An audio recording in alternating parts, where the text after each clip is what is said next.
Semi-finals weekend in the VFL, the first semi-final between the Casey Scorpions and Williamstown David Rees-Jones. The Casey Scorpions had a doubtful record going into this because of their previous finals record, and as it turns out, it was another dirty day for the Scorpions. Yeah, it was, coming in as minor premiers.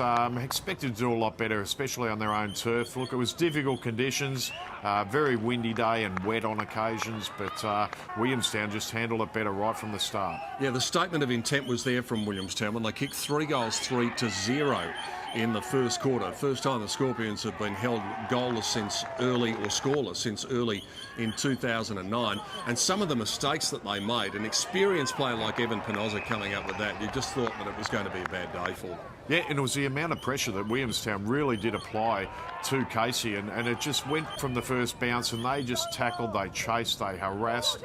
They were terrific, Williamstown, and just did the job and did what they had to do in awkward conditions. That was Sheehan kicking the Scorpions' first goal at the 26-minute mark of the second quarter.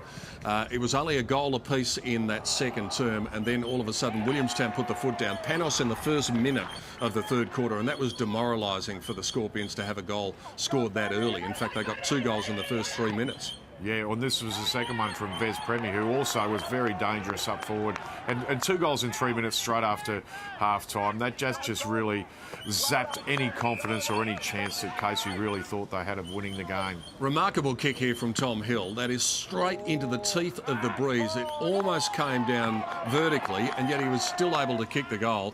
And as I said in the call at that time, when those sort of things happen, you've got to think this is our day. Yeah, they really did. They just did things. Ed Carr, he was terrific all day.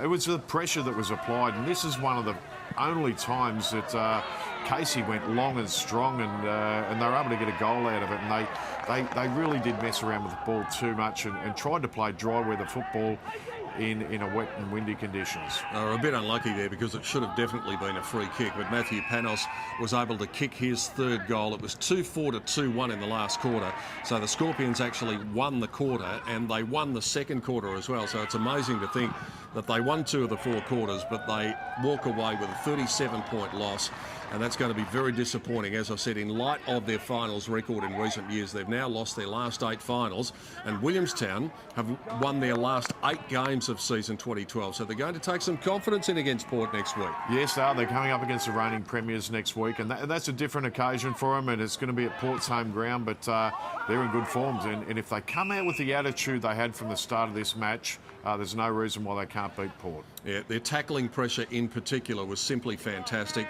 The siren sounded as Jai Sheehan was about to take the kick, but all it finished up being was a poster, and that sort of day happens, and when it does, those sort of things happen to you at the end of the day. 11-9-75 the final score for Williamstown.